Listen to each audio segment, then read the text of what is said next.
Saudara-saudari terkasih dalam Kristus, hari ini Sabtu 15 Oktober 2022 merupakan peringatan wajib Santa Teresa dari Yesus, perawan pujangga gereja. Bacaan dibawakan oleh Valentinus Geri, Mazmur dilantunkan oleh Marcelio Adrian Aridewo, dan renungan ditulis oleh Agustinus Ronald. Selamat menekuni sabda Allah. Marilah kita semakin mengasihi, semakin peduli, dan bersaksi.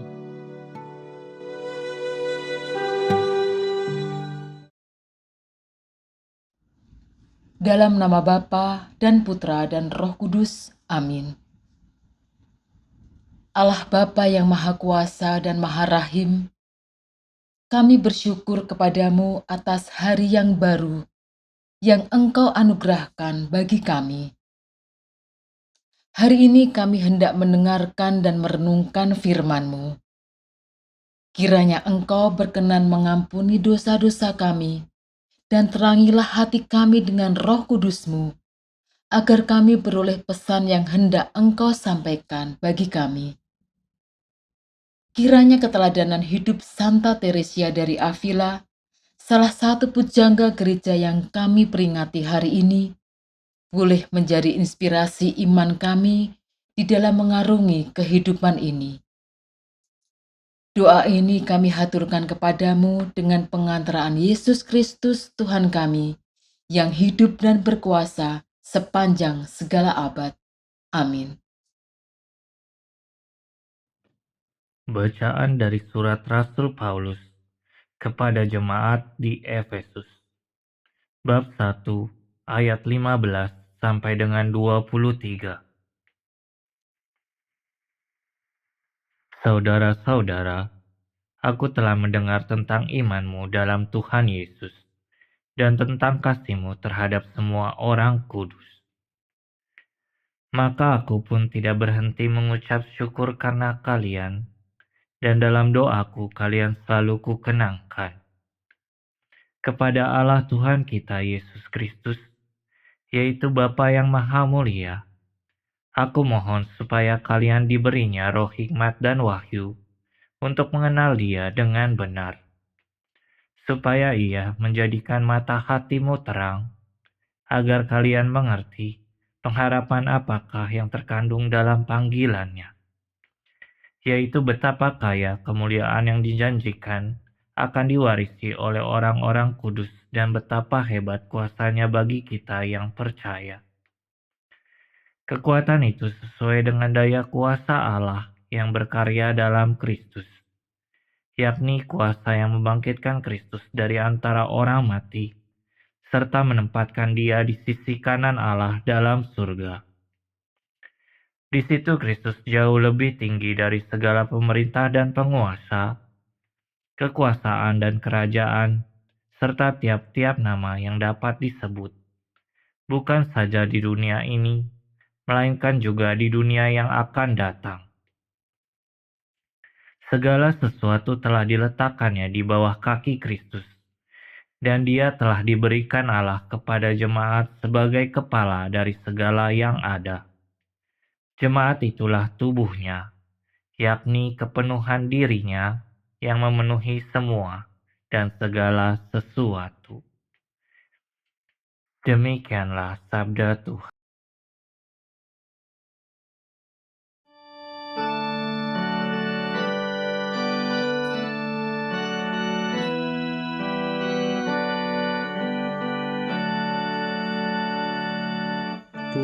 Putramu beri kuasa atas buatan tanganmu.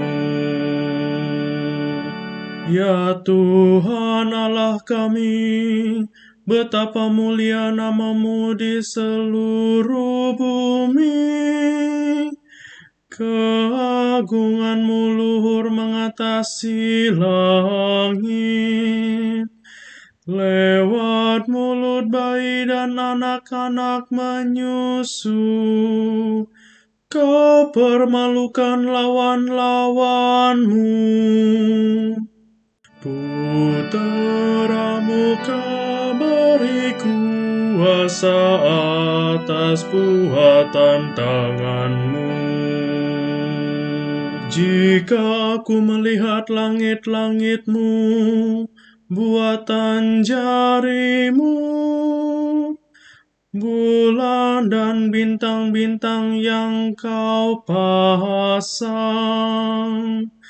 apakah manusia sehingga engkau mengingatnya? Apakah anak manusia sehingga engkau mengindahkannya? Puteramu kau beri kuasa atas buatan tanganmu. Kau ciptakan dia hampir setara dengan Allah. Kau mahkotai dengan kemuliaan dan semarak. Kau beri dia kuasa atas buatan tanganmu. Segala-galanya telah kau tundukkan di bawah kakinya. Puteramu kau beri kuasa atas buatan tanganmu.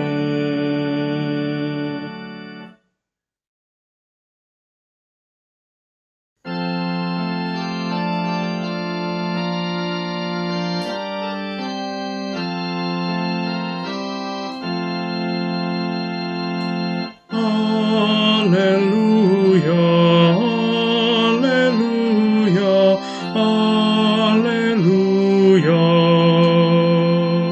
Roh kebenaran akan memberi kesaksian tentang aku, dan kalian pun harus memberi kesaksian sabda Tuhan.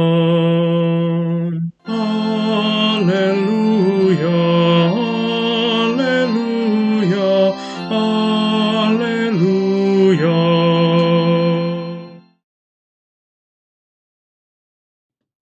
Inilah Injil suci menurut Lukas, bab 12, ayat 8 sampai dengan 12. Sekali peristiwa, Yesus bersabda kepada murid-muridnya, "Barang siapa mengakui aku di depan manusia, akan diakui pula oleh Anak Manusia di depan para malaikat Allah.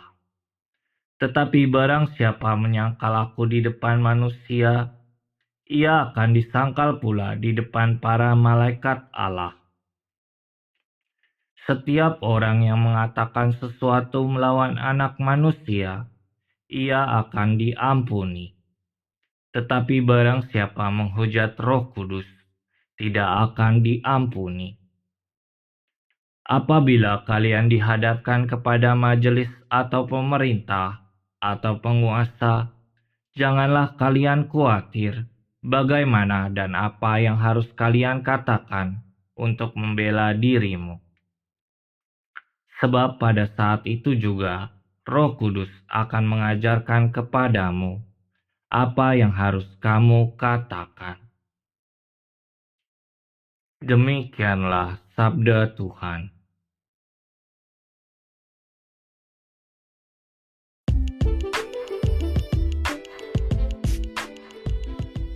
Roh Kudus Sang Penolong. Renungan dibawakan oleh Irene Indarti KD.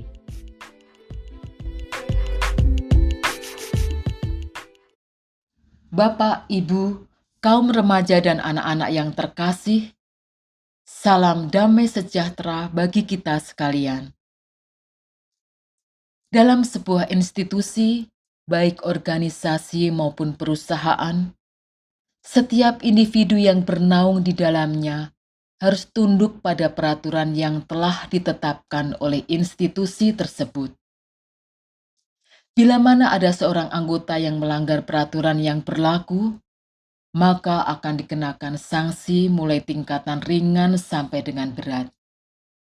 Namun untuk pelanggaran-pelanggaran yang luar biasa, misalnya pembocoran rahasia perusahaan, maka yang bersangkutan langsung dikenakan sanksi berat berupa surat peringatan ketiga, yakni pemecatan. Pada bacaan Injil hari ini, Yesus mengajarkan kepada murid-muridnya bahwa pengakuan dan penyangkalan terhadap dirinya sebagai putra Allah di hadapan sesama manusia mempunyai konsekuensi logis atas keberadaan kita di hadapannya. Apakah pengakuan dengan verbal bahwa Yesus sebagai putra Allah sudah cukup untuk dikategorikan sebagai pengikut Kristus? Ternyata tidak cukup.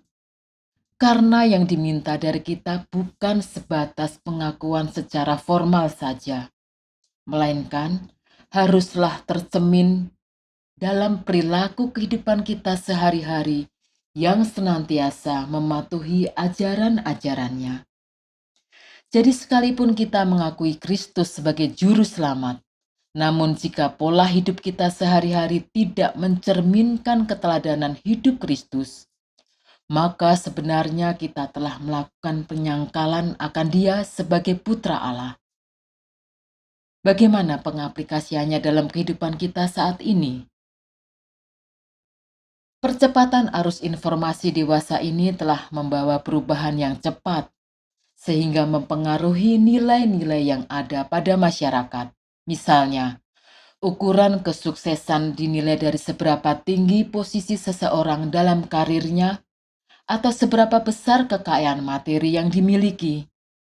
Intinya, kesuksesan dan kekayaanlah yang menjadi tolok ukur keberhasilan dewasa ini tanpa mengkaji lebih dulu bagaimana ia meraihnya. Inilah kondisi yang menjadi tantangan bagi pengikut Kristus. Karena tidak jarang juga banyak yang tergelincir ikut dalam arus perubahan itu. Lalu bagaimana kita dapat tetap melekat pada Kristus? Untuk itu sejak awal Roh Kudus telah dicurahkan guna menuntun kita agar terhindar dari pengaruh duniawi. Karena Yesus tahu bahwa sebagai pengikutnya kita akan menghadapi masalah-masalah yang pelik, apalagi ketika harus menyampaikan kebenaran yang hakiki. Sebagaimana yang dihadapi oleh para murid Yesus dan jemaat perdana, kehadiran Roh Kudus sebagai penolong telah membuat mereka semakin beriman kepada Kristus dan berani keluar mewartakan kebenaran kepada sesama. Roh Kudus mempunyai peran sangat vital sebagai penuntun agar kita dapat tetap berjalan seturut kehendaknya. Dengan kata lain, kehadiran Roh Kudus akan menjadi penuntun dan penggerak dalam hidup kita yang mengingatkan untuk senantiasa mewartakan kebenaran serta masuk dalam pertobatan guna memperoleh pengampunan. Dengan demikian kita dapat terhindar dari penyangkalan akan putra Allah. Hal ini juga diungkapkan pula oleh Rasul Paulus dalam suratnya kepada jemaat di Efesus. Bagaimana dalam doanya di samping mengucap syukur, ia juga tetap memohon kepada Allah Bapa untuk mengaruniakan Roh Kudus agar supaya jemaat di Efesus mempunyai pemahaman yang benar tentang Allah. Ini menunjukkan bahwa tidak mungkin kita dapat melekat pada Allah bila tidak mendapat pertolongan dari Roh Kudus. Kita dapat melihat juga perjalanan hidup dari salah seorang pujangga gereja bernama Santa Teresia dari Avila yang peringatannya hari ini kita kenang. Bimbingan dan karya Roh Kudus telah mengubah hidupnya yang semula acuh tak acuh terhadap kehidupan rohaninya di dalam biara, hingga akhirnya menjadi pembaharu semangat hidup rohani bagi para suster-suster Karmelit. Pengalaman Rasul Paulus dan Santa Teresia dari Avila ini kiranya membuat kita semakin memahami betapa vitalnya peran Roh Kudus dan mengapa Yesus mengatakan, bila mana seseorang menghujat Roh Kudus, maka tidak ada pengampunan baginya. Karena menghujat Roh Kudus artinya menghujat Allah sendiri, dan kita melepaskan diri dari persatuan kita dengannya. Dan bila kita terlepas darinya, maka amat sulit bagi kita untuk memperoleh keselamatan yang abadi. Untuk itu, mari kita mensyukuri segala yang telah Tuhan karuniakan bagi kita, dan semakin peka akan bisikan Roh Kudus, supaya kita tidak mudah goyah dalam menjalani kehidupan kita sehari-hari. Marilah kita berdoa. Allah yang Maha Rahim, terima kasih atas karunia-Mu yang senantiasa menginginkan kami beroleh keselamatan dan kebahagiaan. Engkau telah menebus dosa-dosa kami dan mencurahkan Roh Kudus-Mu untuk senantiasa menuntun hidup kami. Ajarilah kami untuk tetap peka akan bisikan-Mu, agar kami boleh senantiasa melekat pada-Mu saja. Demi Kristus Tuhan dan pengantara kami. Dalam nama Bapa dan Putra dan Roh Kudus. Amin.